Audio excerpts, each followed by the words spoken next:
नमस्कार दोस्तों, स्वागत है आपका स्टडी फॉर सिविल सर्विसेज में। वीडियो को पूरा देखिए। कोई भी आपका फीडबैक है, कोई सजेशन है, तुरंत वीडियो में कमेंट करके जरूर बताइए। अच्छा लगे तो वीडियो लाइक जरूर कर लीजिए और ऐसे वीडियो लगातार फ्री में पाने के लिए चैनल को तुरंत सब्सक्राइब कर लीजिए और बेल आइकन को जरूर टैप कर लीजिए ताकि आगे भी सारे वीडियो आपको मिलते रहे। यूट्यूब में फॉलो करते हैं तो प्लीज ये वाला फ्री टेलीग्राम चैनल जरूर ज्वाइन कर लीजिएगा। सारे नोटिफिकेशन, सारे अपडेट यहीं पे आते हैं, ध्यान रखिएगा। स्टडी फॉर सिविल सर्विसेज का कोई भी पेड ग्रुप अगर आपको ज्वाइन करना है तो सिर्फ 856480560609797523864455 यही नंबर है हमारे, सिर्फ जहां पे कॉल या व्हाट्सएप कर सकते हैं।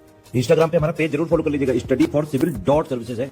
ट्विटर पे हमको जरूर फॉलो कर लीजिएगा @study for civil। वीडियो में हम मॉडर्न हिस्ट्री के टॉपिक को कंटिन्यू रखते हुए डिस्कस करेंगे कि भारत में अंग्रेजों की विजय के प्रमुख कारण क्या क्या थे, क्या क्या ऐसे रीजंस थे जिसकी वजह से अंग्रेज इतनी आसानी से इंडिया में अपनी जड़ें मजबूत कर पाए। तो चलिए आगे बढ़ते हैं और क्वेश्चन के फॉर्म में इस पूरे टॉपिक को कवर करते हैं। हमारा क्वेश्चन कह रहा है what were the main reasons for the success of Britishers in India. Bharat में अंग्रेजों के सफल होने के मुख्य कारण क्या थे। हम बताएंगे कि अंग्रेजों ने भारत में अपनी शक्ति को मजबूत करने के लिए कूटनीति और सैन्य रणनीति का इस्तेमाल किया था, यानी डिप्लोमेटिक और मिलिट्री टैक्टिक्स को यूज़ किया था। इसके अलावा भी कई कारण थे जो भारत में ब्रिटिश सत्ता को मजबूत करने में मददगार साबित हुए। और इनकी विजय के कारक क्या क्या थे अब हम देखेंगे। सबसे पहला कारण था जो लेटर पीरियड के मुगल रूलर्स थे वो काफ़ी ज़्यादा कमज़ोर थे। बाद के कमज़ोर मुगल शासक, औरंगज़ेब की मृत्यु के बाद मुगल शासक अप्रभावी थे और वो अपनी शक्तियों को मजबूत करने में कम से कम रुचि रखते थे और उनका मेन एम था एक शानदार जीवन जीना। तो वो लग्जूरियस लाइफस्टाइल जीने में बिजी हुआ करते थे, वो अपनी पावर्स को कंसोलिडेट करने में कोई खास रुचि नहीं रखा करते थे। इस वजह से एम्पायर जो था वो फ्रेगमेंट हो गया, एम्पायर कमज़ोर हो गया। उसके अलावा दूसरा कारण बना भारतीय विभाजित शक्तियां, यानी कि डिवाइडेड इंडियन पावर्स।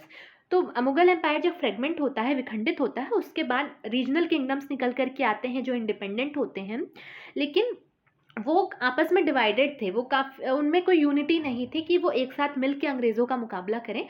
उल्टा वो एक दूसरे के खिलाफ ही षड्यंत्र लड़ा करते थे, अंग्रेज़ों के साथ मिल जाया करते थे। तो ये काफ़ी बड़ी उनमें कमी देखने को पाई गई थी। उसके बाद तीसरा कारण था अंग्रेज़ों के पास श्रेष्ठ हथियार, श्रेष्ठ सेना और रणनीति उनकी बहुत अच्छी हुआ करती थी। और भारतीय बहुत सारे ऐसे राज्य थे जैसे कि टीपू सुल्तान ने भी अपनी आर्मी में यूरोपियन आर्मी के जो इक्विपमेंट्स होते हैं वो इंडक्ट कराए थे, लेकिन उसके अलावा भी जो इनका लेवल था वो अंग्रेज़ों के हथियारों से मैच नहीं कर पाया था भारतीय सेनाओं का। इसके अलावा ब्रिटिश सेना के अधिकारी भारतीय सेनाओं के अधिकारियों की तुलना में प्रशिक्षित ज़्यादा थे, तो इन्हें काफ़ी अच्छी ट्रेनिंग प्रोवाइड करी गई थी। और इसके अलावा यहाँ पे क्योंकि चुनाव इनकी आर्मी में हुआ करता था कैपेबिलिटीज़ के बेसिस पे, तो इनके जो आर्मी पर्सनल हुआ करते थे वो भी काफ़ी ज़्यादा हष्ट पुष्ट होते थे और वो इंडिया के जो आर्मी पर्सनल थे, जो ट्रूप्स हुआ करते थे, उनसे मैच नहीं कर पाते थे। और इनकी सैन्य रणनीति यानी मिलिट्री स्ट्रैटेजी इंडियन रूलर्स की स्ट्रैटेजी से बेहतर हुआ करती थी। उसके बाद अगला कारण था अंग्रेज़ों के पास बेहतर सैन्य अनुशासन था और सैनिकों को नियमित रूप से वेतन दिया जाता था, जबकि भारतीय शासकों की वित्तीय तंगी और उनके भव्य जीवन शैली उन्हें अपने सैनिकों को नियमित वेतन देने में असमर्थ बना रही थी, जिसके परिणाम स्वरूप सैनिकों ने विद्रोह करना चालू कर दिया था। तो ब्रिटिशर्स ट्रूप्स लॉयल हुआ करते थे क्योंकि उन्हें नियमित वेतन मिलता था, उनकी जो लिविंग कंडीशंस थी वो काफ़ी अच्छी थी, ब्रिटिशर्स उनको बहुत अच्छा लाइफस्टाइल भी देते थे साथ साथ, जो कि इंडियन रूलर्स अपने ट्रूप्स को नहीं दे पा रहे थे। इस वजह से इंडियन रूलर्स की जो सेना थी वो भी कमज़ोर होती चली गई। उसके अलावा ब्रिटिश सेना में निष्पक्ष चयन प्रणाली थी। इंडियन सेना में क्या हुआ करता था, हेरिडेटरी सिस्टम था कि एक खानदान के लोग अगर हैं सेना में तो वो चलते चले जाएंगे और वापस से उसी का जो ऑफस्प्रिंग होगा, जो बच्चा होगा सेना के किसी व्यक्ति का, वो भी सेना में रख लिया जाएगा। लेकिन ब्रिटिश सेना में ऐसा नहीं था। ब्रिटिश सेना में वंशानुगत आधार पर नहीं बल्कि उनकी क्षमताओं के आधार पर सैनिकों को शामिल किया जाता था, तो इस वजह से ब्रिटिश सेना की ताकत भी ज़्यादा थी। फिर अगला कारण था महान नेतृत्व यानी ग्रेट लीडरशिप।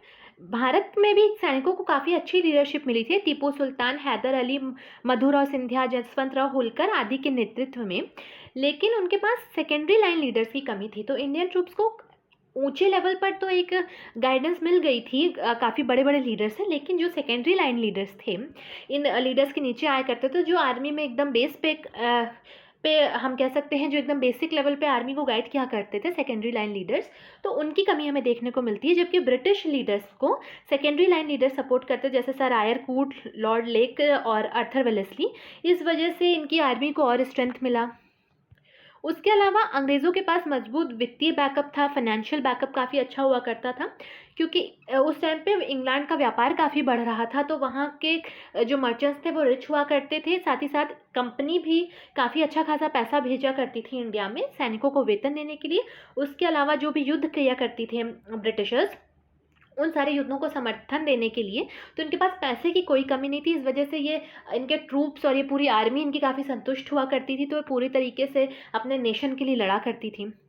उसके अलावा ब्रिटिश सैनिकों को अपने राष्ट्रीय गौरव पर गर्व था, जबकि दूसरी ओर भारतीय राज्य आपस में ही बटे हुए थे और उनमें एकता का अभाव था, लेकिन ब्रिटिश सेना काफ़ी यूनाइटेड थी आपस में, क्योंकि इनके पास किसी चीज़ की कमी नहीं थी।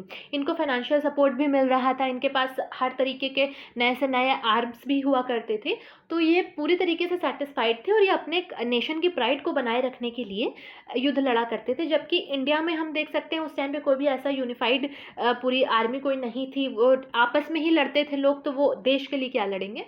तो ये सारे रीज़न मिल करके कारण बने कि एक अंग्रेज़ धीरे धीरे अपनी जड़ें में इंडिया में मजबूत करते पाए और अगले 200 सालों तक इंडिया में शासन कर पाए। इसी के साथ हमारा ये टॉपिक ख़त्म होता है। नेक्स्ट वीडियो में हम देखेंगे प्लासी का युद्ध। हम समझेंगे कि प्लासी के युद्ध ने किस तरीके से अंग्रेज़ों को और पावरफुल बना दिया था इंडिया में। तो बने रहिएगा चैनल के साथ, मिलते हैं नेक्स्ट वीडियो में। Thank you for watching.